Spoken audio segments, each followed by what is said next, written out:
Hello my dear DSC aspirants, ఇంక exams దగ్గరికి వచ్చేసాయి కదా. చూడండి, బయాలజీలో 6 టాపిక్స్ కవర్ చేస్తాను నేను. Only practice bits.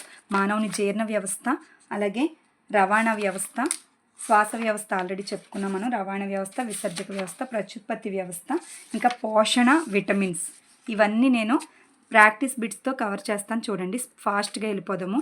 క్రింది వానలో నెమరు వేయని జంతువు ఏది? నెమరు వేయని జంతువు అని అడుగుతున్నాడు. చూడండి, ఏదొస్తుంది ఆన్సరు? కుందేలు వస్తుంది. ర్యాబిట్ నెమరు వేయది. 3 కూడా నెమరు వేసే జంతువులు. క్రింది వానలో మొక్కల కవచంలో ఉండే కార్బోహైడ్రేట్ ఏది? మొక్కల కవచంలో ఉండే కార్బోహైడ్రేట్ సెల్యులోజ్. నెక్స్ట్, జంతువుల జీర్ణం చేసుకోగలిగి మానవులకు జీర్ణం చేసుకోలేని పిండి పదార్థం సెల్యులోజ్. ప్రత్యేకించి నెమరు వేసే జంతువుల్లో ఉత్పత్తి అయ్యే ఎంజైమ్ ఏది? నెమరు వేసే జంతువుల్లో ఉత్పత్తి అయ్యేది సెల్యులోజ్ను జీర్ణం చేస్తుంది. నెమరు వేసే జంతువుల్లో ఎక్కువగా అభివృద్ధి చెందిన దంతాలు ఏవి? నెమరు వేసే జంతువుల్లో కుంతకాలు ఎక్కువగా అభివృద్ధి చెంది నమలడానికి ఈజీ అవుతుంది గడ్డి. నెమరు వేసే జంతువుల్లో ఉండనివి ఏవి? ఉండనివి రదనికలు ఉండవు, అంటే చీల్చే దంతాలు ఉండవు. నెమరు వేసే జంతువుల జీర్ణాశయంలోని గదుల సంఖ్య ఎంత? గదుల సంఖ్య వచ్చి 4. నెమరు వేసే జంతువుల జీర్ణాశయంలో వరుసగా ఏ గదులు ఉంటాయి చూడండి ఒకసారి. ప్రథమ ఆమాశయం ఫస్ట్ ఉంటుంది. ప్రథమ అంటే స్టార్టింగ్. జాలకం రెండో గది ఇంపార్టెంట్. జాలకం.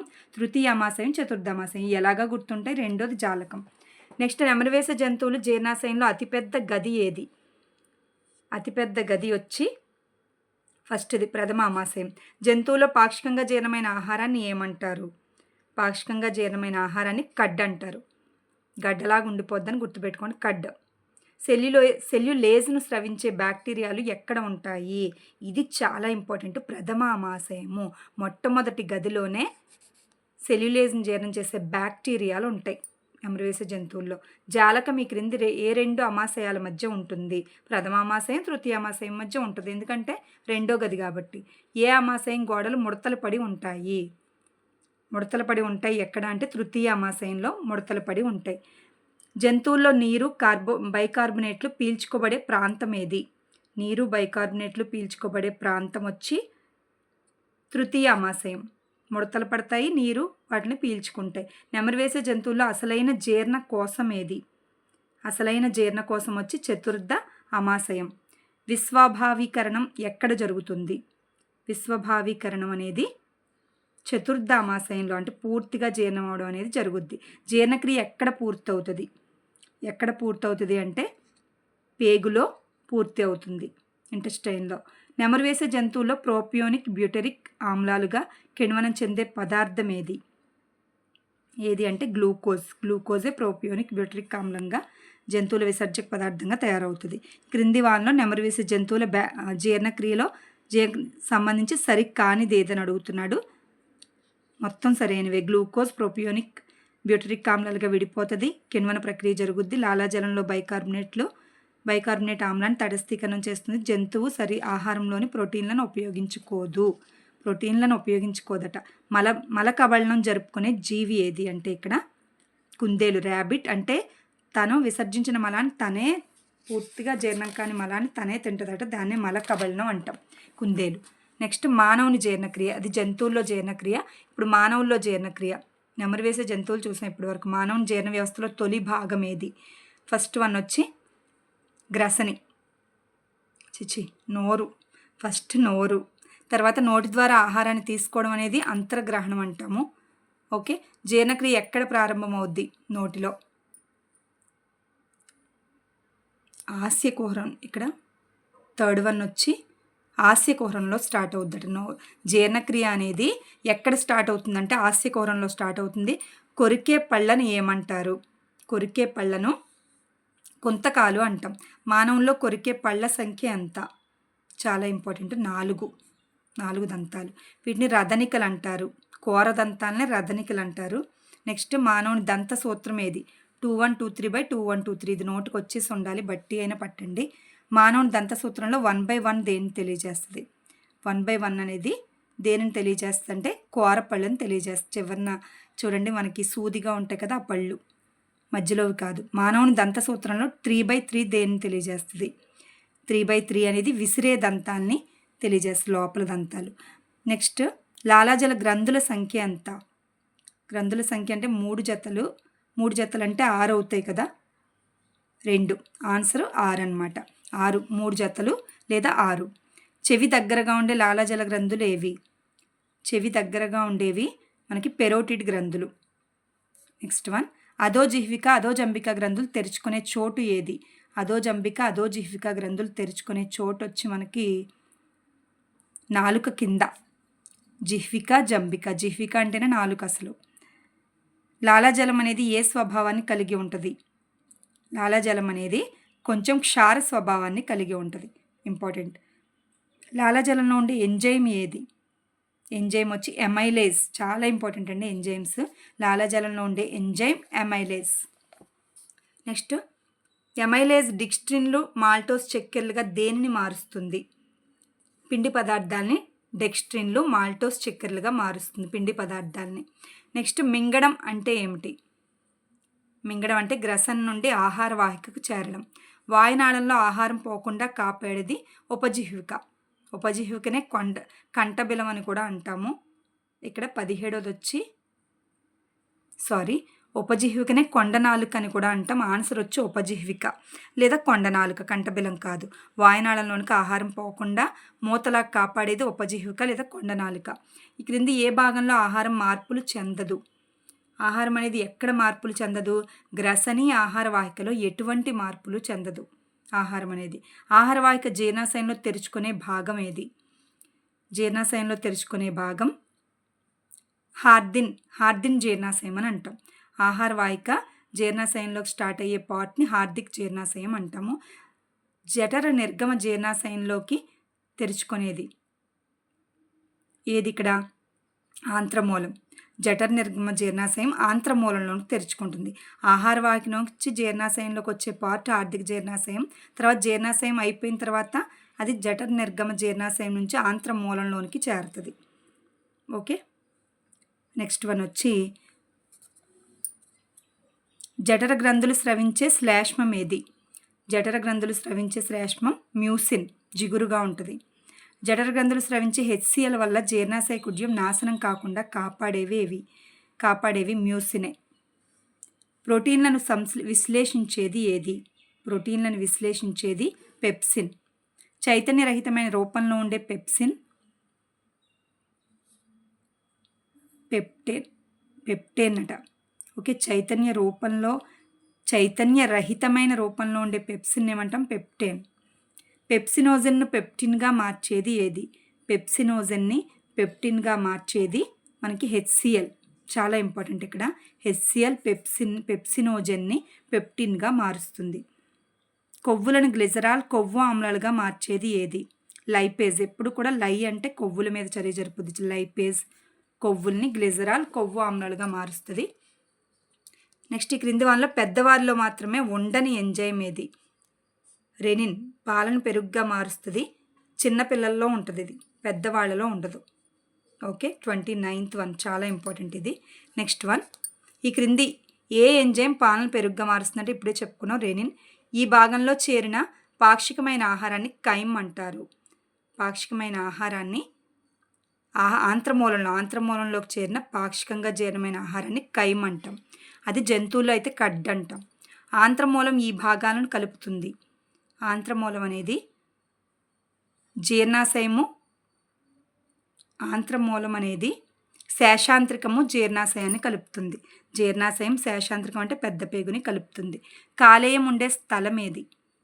కాలేయం ఉండే స్థలం వచ్చి ఆంత్రమూలానికి కుడివైపున ఉదర వితానానికి దిగువగా కిందన ఉంటుందన్నమాట. మానవుని కాలేయంలో తమ్మెల సంఖ్య ఎంత? తమ్మెల సంఖ్య వచ్చి 4. మానవుని కాలేయంలో తమ్మెల సంఖ్య 4. కాలేయం ఉత్పత్తి చేసే రసం పైత్యరసం. పైత్యరసానికి సంబంధించి సరికానిది అడుగుతున్నాడు. రెండోది సరికాదు, మిగతా అన్ని సరైనవి. చూడండి ఒకసారి. ఇది పసుపు, బూడిద, బంగారు రంగుల మిశ్రమంలో ఉంటుంది. బైలురుబిన్, బైలువర్ధిన్ని వర్ణకాలను విడుదల చేస్తే పైత్యరసం కొవ్వుల ఎమల్సీకరణ. ఇది విడుదల చేసే పైత్యరసం కొవ్వుల ఎమల్సీకరణ అంటే కొవ్వులు జీర్ణం చేయడంలో, చిన్న చిన్న ముక్కలుగా చేయడంలో ఉపయోగపడుద్ది. లైపేజ్లు కొవ్వులపై చర్య జరపడానికి తోడ్పడేది ఎమల్సిఫికేషన్ అంటాం. ఈ ప్రాసెస్ని ఎమల్సిఫికేషన్ అంటాం. ఇంపార్టెంట్. కొవ్వుల జీర్ణక్రియకి. పైత్యరసం రక్తంలో కలిస్తే ఏర్పడే వ్యాధి. పైత్యరసం రక్తంలో కలిస్తే ఏర్పడే వ్యాధి వచ్చి కామెర్లు. క్లోమంలోని లవణం ఏది? 39 వచ్చి బైకార్బోనేట్లు. స్వయం ఉత్ప్రేరణకు తోడ్పడే ఎంజైమ్ ఏది? ట్రిప్సిన్. స్వయం ఉత్ప్రేరణకు తోడ్పడే తనకు తానే మారేది ట్రిప్సిన్ ఒకటే. మిశ్రమ గ్రంథి క్లోమం. నెక్స్ట్ వన్ వచ్చి మానవుల్లో అవశేష అవయవం ఏది? ఉండుకం. ఓకే, ఇక్కడతో జీర్ణ వ్యవస్థ కంప్లీట్ అయింది. అంటే నెమరు వేసే జంతువుల్లో అలాగే మానవుల్లో చూసాము. ఆల్రెడీ శ్వాస వ్యవస్థ మనం చూస్తాం. నేను చెప్పాను already, number of practice bits చెప్పాను. ప్లేలిస్ట్లో ఉంది చూడండి శ్వాస వ్యవస్థ. ఇప్పుడు రవాణా వ్యవస్థ చూద్దాం. అంటే హార్ట్ గురించి, మెయిన్గా హార్ట్ గురించి చాలా ఇంపార్టెంట్ మనకి. ఇక్కడ చూడండి, శరీరంలో ఒక చోట ఉత్పత్తి అయ్యి వేరొక చోటకు తీసుకుపోబడేవి ఏవి? ఫస్ట్ వన్ వచ్చి హార్మోన్స్. శోషరసం ఏ వ్యవస్థకి చెందుతుంది? శోషరసం అనేది రవాణా వ్యవస్థకి చెందుద్ది. రక్తంతో పాటు ఇది కూడా శోషరసం కూడా రవాణా అవుద్దని చెప్పుకున్నాం కదా. నేను ఆల్రెడీ చెప్పాను, ప్లేలిస్ట్లో ఉంది రవాణా వ్యవస్థ కూడా. ఎర్ర రక్త కణాలు లేని జీవి ఏది? వానపాములో ఎర్ర రక్త కణాలు ఉండవు, తెలుసా? నెక్స్ట్ శిరాసరణి దేనికి చెందుతుంది? శిరాసరణి అనేది హృదయానికి చెందుతుంది, హార్ట్కి. స్వేచ్ఛాయుత రక్త ప్రసరణ వ్యవస్థకు ఉదాహరణలు చెప్పండి. వానపాము మనకి సీతాకోకచిలుకలో స్వేచ్ఛాయుత రక్త ప్రసరణ వ్యవస్థ. అంటే కీటకాల్లో నాడులు అనేవి ఉండవు, అవి కోటరాల ద్వారా రక్తం ప్రసరిస్తూ ఉంటుంది ఏరుల్లాగా. దాన్నే మనం స్వేచ్ఛాయుత రక్త ప్రసరణ అంటాము. ఇది కీటకాల్లో జరుగుద్ది. వానపాములో రక్తాన్ని సరఫరా చేసేది పృష్ఠ రక్తనాళం. ఇది సిక్స్తోది ఉదర రక్తనాళం. రక్తాన్ని సేకరించేది పృష్ఠ రక్తనాళం, సరఫరా చేసేది ఉదర రక్తనాళం. రెండు ఉంటాయి ఇక్కడ. ఇది సేకరణ. ఓకే, సేకరించేది ఇది రక్తాన్ని సేకరించేది పృష్ఠ రక్తనాళం, కరెక్టే. ఉదర రక్తనాళం ఏమో పంపిణీ చేస్తారనమాట. వానపాములో ఉదర రక్తనాళం స్థానం అనేది ఎక్కడ ఉంటుంది?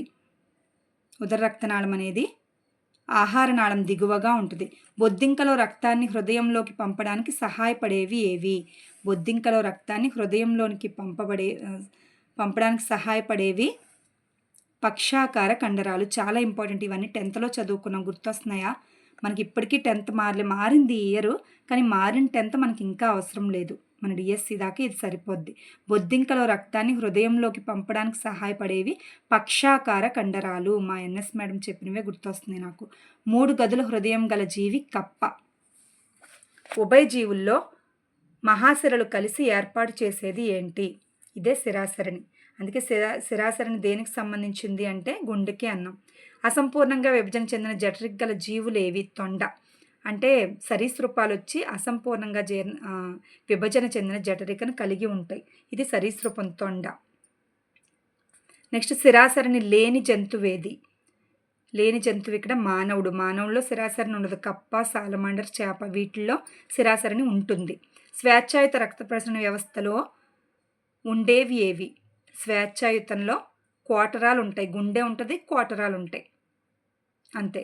కోటరాలు అంటే ఏరుల్లాగా ప్రవహిస్తుంది నీరు అనుకున్నాం కదా కీటకాల్లో, అదే. వర్ణరహిత రక్తం గల జంతువేది?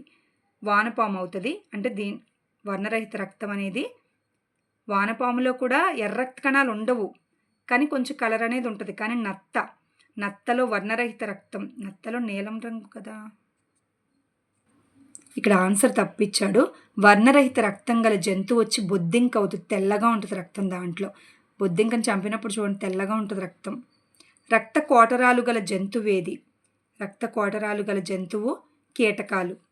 మెగాస్కోలెక్స్ అంటే వానపాము. వానపాములో హృదయాల సంఖ్య చాలా ఇంపార్టెంట్. 8 జతలు.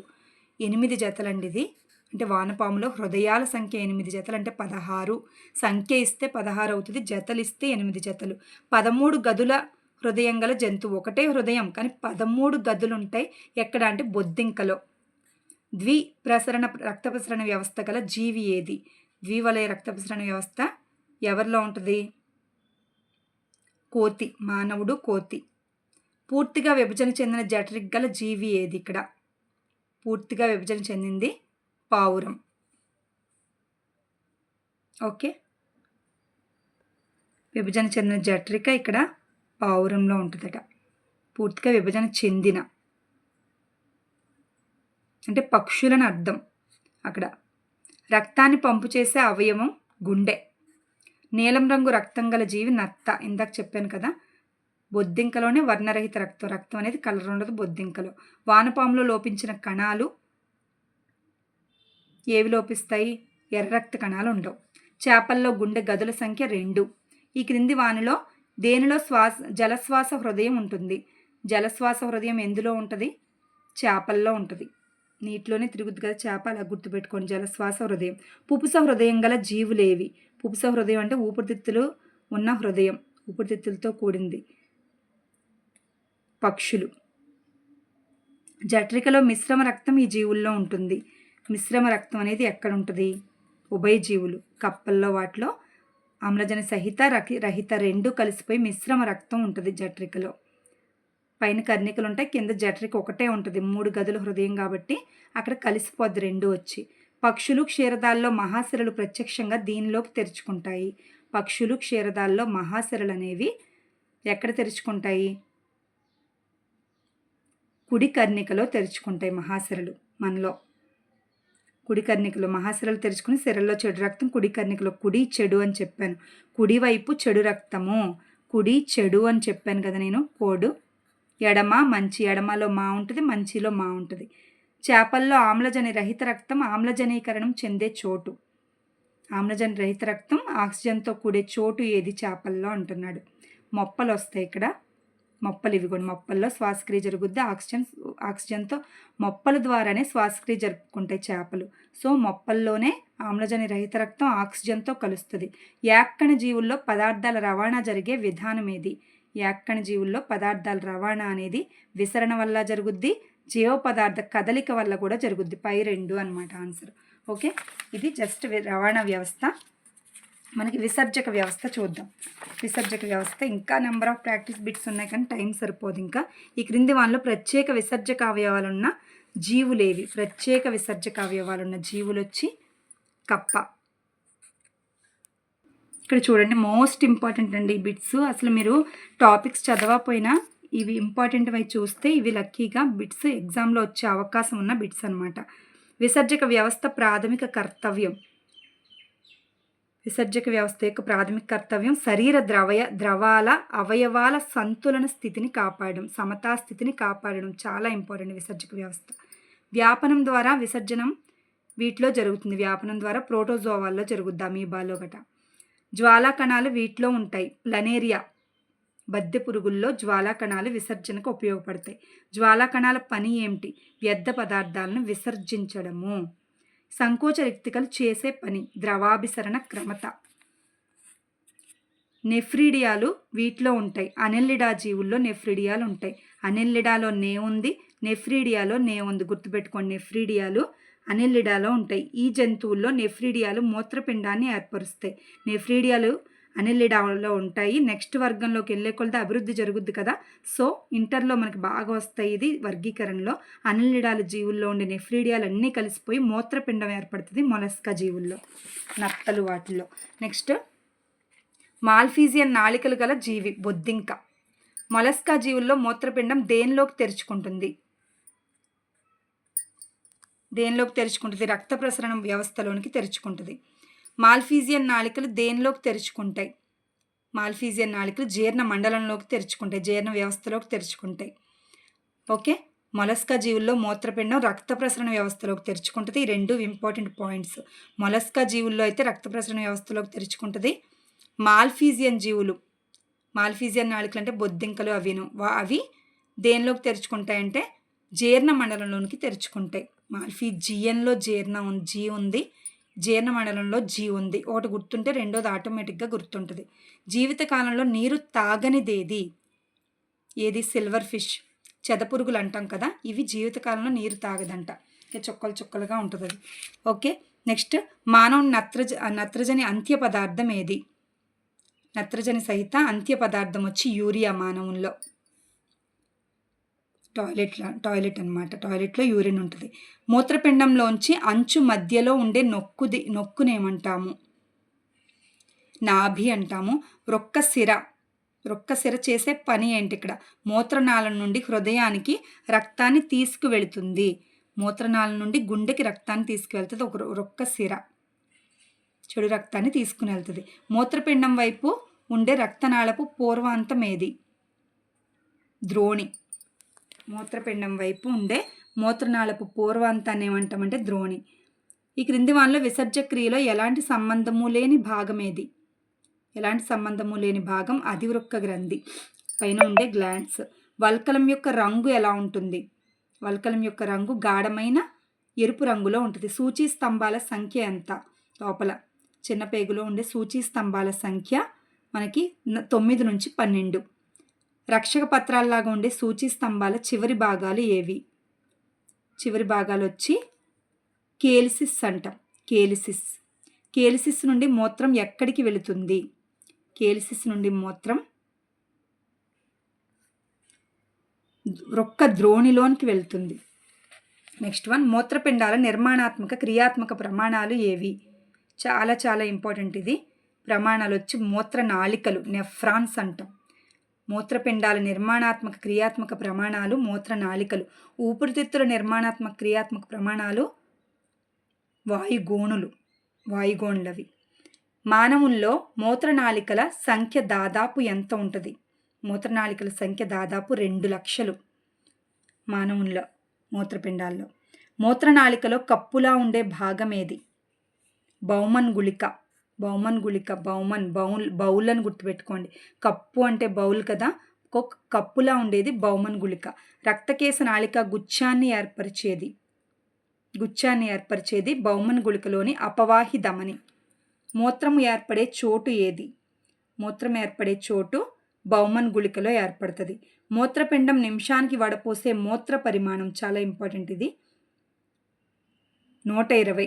120 మిల్లీలీటర్స్ అనమాట. నిమిషానికి 1 మినిట్కి మూత్రపిండం వడపోసే మూత్ర పరిమాణం 120 ml. అంత విసర్జించం కదా అనుకోవచ్చు. విసర్జించకపోయినా అది అలా ఇలా రిపీట్ అవుతూనే ఉంటుంది. చక్రంలాగా మళ్ళీ క్లీన్ అవుతూ ఉంటుంది, మళ్ళీ వెళ్తుంది.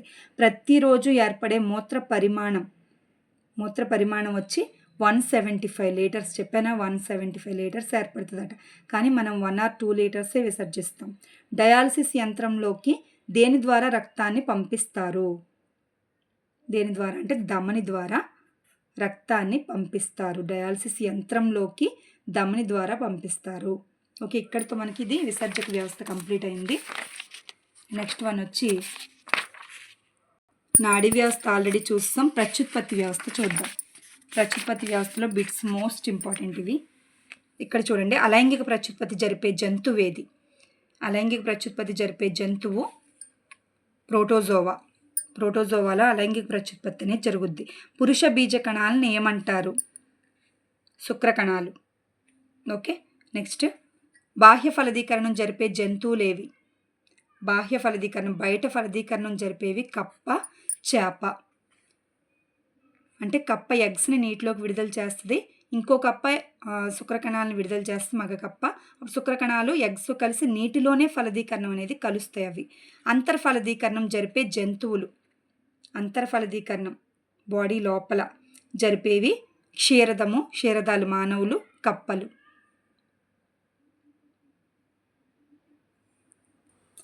క్షీరదము సరీసృపాలు. అంతర్ఫలదీకరణం కప్ప వచ్చి బాహ్య ఫలదీకరణం అనుకున్నాం కదా, అంతర్ఫలదీకరణం సరీసృపము, క్షీరదము. సంయుక్త బీజం జరిపే విభజనలు ఏవి? సంయుక్త బీజం జరిపే విభజనలు క్షయకరణ విభజన, సమవిభజన. క్షీణాన్న క్షయకరణ ఒకటే. ఒకే జంతువులో పురుష స్త్రీ ప్రత్యుత్పత్తి అవయవాలు 2 ఉండే స్థితిని ఏమంటాం? ఉభయలైంగికత అంటాం. ఉభయలైంగికత. సంయోగం ద్వారా ప్రత్యుత్పత్తి జరిపే జీవి. పారమీషియంలో సంయోగం జరుగుద్ది. కాలి చెప్పు ఆకారంలో ఉంటుంది కదా, స్లిప్పర్ క్యూల్ యానిమల్ అంటారు. సంయోగం ఒక రకమైన ఏంటది? లైంగిక ప్రత్యుత్పత్తి. సంయోగం అనేది లైంగిక ప్రత్యుత్పత్తి.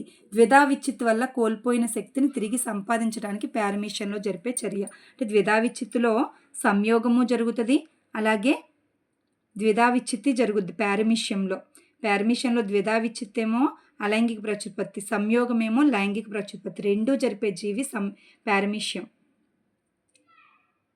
ఓకే, ఇది ద్విధా విచ్చిత్వాలు కోల్పోయిన శక్తిని తిరిగి సంపాదించడానికి పారమీష్యం సంయోగాన్ని పొందుద్ది. ఓకేనా. నెక్స్ట్ పారమీషియంలో శారీరక చర్యలను నియంత్రించే కేంద్రం ఏది? శారీరక చర్యలన్నిటినీ నియంత్రణలో ఉంచుకునేది స్థూల కేంద్రకం. పారమీషియంలో సూక్ష్మ కేంద్రకం ఆధీనంలో ఉండే చర్య ఏది? సూక్ష్మ కేంద్రకం ఆధీనంలోనే ప్రత్యుత్పత్తి ఉంటుంది. ఇంపార్టెంట్. సూక్ష్మ కేంద్రకం శరీర చర్యలను చూసుకుంటుంది, స్థూల కేంద్రకము. సూక్ష్మ కేంద్రకం ఇది ప్రత్యుత్పత్తి విషయాలను చూసుకుంటుంది. ఒక సంయోగకము ఉత్పత్తి చేసే పిల్ల జీవుల సంఖ్య ఎంత? పిల్ల జీవుల సంఖ్య 4 జీవులు ఏర్పడతాయి. నెక్స్ట్ మెగాస్కోలెక్స్లో ముష్కాలు ఉండే ఖండితాలు. ముష్కాలు ఏ ఖండితాల్లో ఉంటాయి? 14th వన్ వచ్చి 10, 11 ఖండితాల్లో వానపాములో ముష్కాలు ఉంటాయి. వానపాములో శుక్రకణాలు దేనిలో శుక్రమాతృకణాలు దేనిలో శుక్రకణాలుగా పరిణతి చెందుతాయి? శుక్రాశయంలో. నెక్స్ట్ వానపాము వేరొక వానపాము నుండి గ్రహించిన శుక్రకణాలను వేట్లో నిలువ చేసుకుంటుంది. ఒక వానపాము వేరొక వానపాము నుంచి గ్రహించిన శుక్రకణాలను దేనిలో నిల్వ చేసుకుంటుంది అంటే శుక్రగ్రాహికల్లో నిల్వ చేసుకుంటుంది. వానపాములో ఫలదీకరణం ఎక్కడ జరుగుతుంది? వానపాములో ఫలదీకరణం వచ్చి గుడ్ల కోశంలో జరుగుద్ది. వానపాములో మెగాస్కోలెక్స్లో గుడ్ల కోశంలో జరుగుద్ది. ఇంపార్టెంట్ ఇది. వానపాము శుక్రగ్రాహికల్లో నిల్వ చేయబడేవి. వానపాము శుక్రగ్రాహికల్లో శుక్రకణాలు నిలవ ఉంటాయి. పేరులోనే ఉంది కదా, శుక్రాన్ని గ్రహించేవి. శుక్రగ్రాహికల్లో శుక్రకణాలు నిలవ ఉంటాయి. గుడ్ల కోశంలో ఫలదీకరణం ఫెర్టిలైజేషన్ జరుగుతుంది. వానపాములో గుడ్ల తిత్తిని ఏర్పాటు చేసేది ఏది? గుడ్ల తిత్తిని ఏర్పాటు చేసేది క్లైటెల్లం. చాలా మోస్ట్ ఇంపార్టెంట్. ఇది ఎగ్జామ్లో ఇచ్చే అవకాశం ఉన్నది ఎక్కువ. వానపాములో గుడ్ల తిత్తిని ఏర్పాటు చేసేది క్లైటెల్లం. సంపర్కంలో తోడ్పడే యాంప్లెక్సరీ మెత్తలు కల జంతువేది? సంపర్కంలో తోడ్పడే యాంప్లెక్సరీ మెత్తలు గల జీవి ఏది అంటే మగకప్ప. మగకప్పలో యాంప్లెక్సరీ మెత్తలు ఉంటాయి. ఇవి సంపర్కంలో తోడ్పడతాయి ప్రత్యుత్పత్తిలో. మగకప్పలో మూత్రపిండాలకు అంటిపెట్టుకుని ఉండే ప్రత్యుత్పత్తి అవయవాలు ఏవి? ప్రత్యుత్పత్తి అవయవాలు ముష్కాలు. కప్పలో మూత్ర జననేంద్రియ నాళంగా పనిచేసే నాళం ఏది? చాలా ఇంపార్టెంట్ ఇది. Excuse me. మూత్రనాళమే మూత్ర జననేంద్రియ నాళంగా పనిచేస్తుంది. టాయిలెట్కి పనిచేస్తుంది, అలాగే శుక్రకణాలను కూడా విడుదల చేసేలాగా ఉపయోగపడుతుంది అనమాట. మూత్ర జననేంద్రియ నాళమే కప్పలో మూత్ర జననేంద్రియ నాళంగా పనిచేసేదే మూత్రనాళము. నెక్స్ట్ కప్ప మిల్ట్లో ఉండేవేంటి? మిల్ట్లో ఉండేవి శుక్రకణాలు. స్పాన్ అంటే అండకణాలు ఉంటాయి, మిల్ట్లో శుక్రకణాలు ఉంటాయి. గుర్తుపెట్టుకోండి. మిల్ట్ అంటే శుక్రకణాల సమూహం, స్పాన్ అంటే అండకణాల సమూహం. అంటే బయటికి విడుదల చేస్తే కప్పలు అన్నాం కదా నీటిలోకి, అవి గుంపుగా చూడండి నీటిలో నొరగల్లాగా ఉంటాయి గుడ్లు. అవి అండకణంలోనికి చొచ్చుకొని పోయేందుకు ఉపయోగపడే శుక్రకణం యొక్క నిర్మాణం ఏది? మనం ఎప్పుడు చదువుతూ ఉంటాం శుక్రకణం నిర్మాణం. యాక్రోజోమ్. తల భాగంలో ఉండే యాక్రోజోమ్ సూదిగా ఉండి అది అండంలోనికి చొచ్చుకుపోవడానికి తోడ్పడుతుంది శుక్రకణంలో. క్లైటెల్లంతో ఉన్న వానపాము. ఏ వానపాములో క్లైటెల్లం ఉంటుంది? ఉభయలైంగిక జీవి. వానపాములు ఉభయలైంగిక జీవులు. స్త్రీ పురుష అవయవాలు ఒకే జీవిలో ఉంటాయి. ముష్కములు అనేవి ఏ అవయవాలు? పురుష ప్రత్యుత్పత్తి అవయవాలు. స్త్రీ జీవి ఉత్పత్తి చేసే సంయోగ బీజాలు ఏవి? స్త్రీ జీవి ఉత్పత్తి చేసే సంయోగ బీజాలు అండాలు. స్త్రీ జీవి ఉత్పత్తి చేసేవి అండాలు. ఈ క్రింది వానిలో ఉభయలైంగిక జీవుల వర్గం ఏది? ఉభయలైంగిక జీవుల వర్గం వచ్చి ఇవన్నీ ప్రోటోజోవాలు, సీలెంటిరేటా, ప్లాటిహెల్మింథిస్. ఇవన్నీ కూడా ఉభయలైంగిక జీవులకి ఎగ్జాంపుల్ అన్నమాట. ఇక్కడ వానపాము కూడా. వానపాములో క్లైటెల్లంను ఏర్పాటు చేయ ఖండితాలు ఏవి? చాలా ఇంపార్టెంట్ ఇది. 31 వచ్చి 30 వచ్చి 14 నుంచి 17 ఖండితాలు అనేవి క్లైటెల్లంను ఏర్పాటు చేస్తాయి. ఇది చాలా ఇంపార్టెంట్ వానపాములో. క్లైటెల్లం. వానపాములో ఆత్మ ఫలదీకరణం జరగదు, కారణం ఏంటి అంటే ఈ జీవిలోనే ఆడ మగ అవయవాలు అన్నీ కూడా ఉంటాయి, కానీ ఫలదీకరణం ఆత్మ ఫలదీకరణం అనేది జరగదు. ఎందుచేతననగా అసలైన రీజన్ ఏంటంటే ముష్కాలు స్త్రీ బీజ కోశాల కంటే ముందుగా పరిణితి అనేది చెందుతాయి. ముందుగా ముష్కాలు మెచ్యూర్ అవుతాయి కాబట్టి స్త్రీ బీజ కోశాలతో ఆత్మ ఫలదీకరణం జరపదు. వానపాములో ఫలదీకరణ రకం ఏంటి? బాహ్య ఫలదీకరణం, అంతే కదా, అంతర్ ఫలదీకరణం జరగదు కాబట్టి బాహ్య ఫలదీకరణం జరుగుద్ది. అండ సాబికను కలిగి ఉండే జీవి ఏది? అండ సాబికను కలిగి ఉండే జీవి ఈగ. ఈగలో సాబిక ఈగ గుర్తుంటుంది. కప్ప యొక్క స్త్రీబీజ వాహిక పరాంతంలో ఈ క్రింది విధంగా ఏర్పడుతుంది. ఈ క్రింది విధంగా గర్భాశయంగా ఏర్పడుతుంది. కప్ప అండంలో కేంద్రకము ఈ క్రింది భాగంలో ఉంటుంది. కప్ప అండంలో కేంద్రకం అనేది ఎందులో ఉంటుంది? జాంతవ ధ్రువంలో ఉంటుంది. కప్ప అండంలో కేంద్రకం అనేది జాంతవ ధ్రువంలో ఉంటుంది. ఓకే, ఇక్కడ మానవ ప్రత్యుత్పత్తి వ్యవస్థ. మానవ పురుష ప్రత్యుత్పత్తి వ్యవస్థలో ఉండే నిర్మాణం. ఫస్ట్ వన్ వచ్చి ముష్కము. పురుష ప్రత్యుత్పత్తి వ్యవస్థలో ఉండే నిర్మాణం ముష్కం. శుక్రోత్పాదిక నాళికలు గల అవయవం. శుక్రోత్పాదిక నాళికలు ఎక్కడ ఉంటాయి? ముష్కంలో ఉంటాయి. శుక్రోత్పాదిక నాళికలు గల అవయవం